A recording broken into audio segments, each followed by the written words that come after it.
what do we have here, Dr. J? Well, good morning to you too, Dr. Alkabuli. Firstly, we have patient A.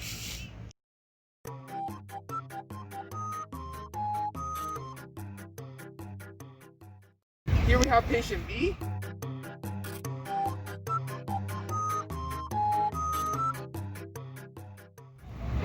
Here we have patient C.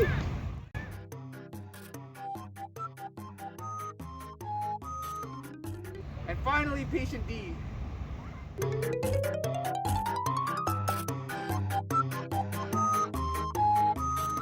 Let's go do some blood tests. It's a great idea.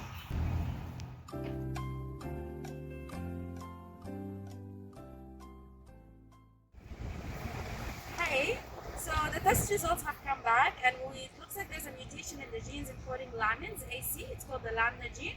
So what do you think this is? Sounds like a laminopathy. That's what I thought. But what is a laminopathy? Laminopathy is a group of rare genetic disorders caused by mutations in genes. A gene is a sequence of nucleotides in DNA that encodes for protein synthesis. A mutation in a gene that encodes for a specific protein would affect both the protein structure and function. As seen in this diagram, a normal gene would result in a normal protein production. However, a mutated gene would result in an abnormal protein production or no protein produced at all. In the case of laminopathy, the gene encoding for the nuclear lamin is mutated. Nuclear lamin interacts with the inner nuclear membrane to form the nuclear lamina. Nuclear lamina is very important as it provides structural support for the nucleus, and it's essential for the cell division process. The picture on the right shows the difference between nuclear membrane of a healthy individual and a laminopathy patient. The various types of laminopathies come from the fact that there are many genes that encode for nuclear lamin proteins. These genes include lamin A, lamin B1, lamin B2, EDM, and many others. Mutations causing laminopathies include recessive as well as dominant alleles with rare de novo mutations. These different patterns of inheritance cause the various differing symptoms between the many types of laminopathies.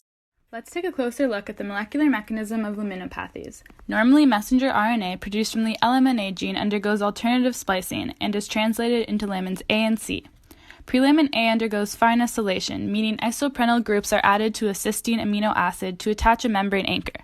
Then it is further processed into mature lamin A by a metalloproteinase, removing the last 15 amino acids and its farnesylated cysteine.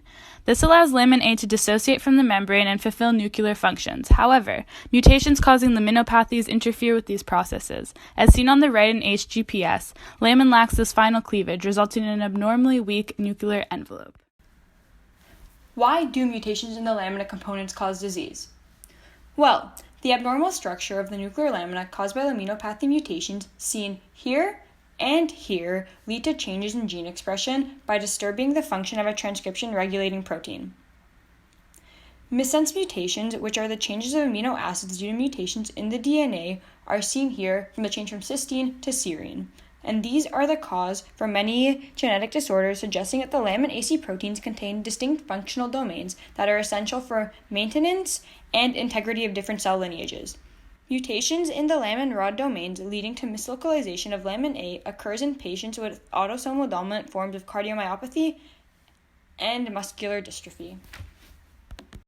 Currently, there is no cure for laminopathies, and treatment is largely symptomatic and supportive. But innovative research is exploring possible therapeutic solutions. There has been recent progress in uncovering the molecular mechanisms of toxic progerin formation in laminopathies leading to premature aging. Progerin is the truncated version of lamin A protein involved in the pathology of Hutchinson-Gilford progeria syndrome. These findings have opened up the potential for the development of target treatment. As discussed earlier, the farnesylation of prelamin A in its pathological form progerin is carried out by the enzyme farnesyltransferase. Farnesyltransferase inhibitors, or FTIs, can be used effectively to reduce symptoms in 2 mouse model systems for progeria and to revert the abnormal nuclear structure in progerioid cells. FTIs have been used in anti-tumor medication and may become a promising avenue of treatment for laminopathic progeria. It was great working with you, Dr. J. It was great working with you too, Dr. Alkabuli. Hopefully we can start trials soon. Perfect. Bye-bye. Bye.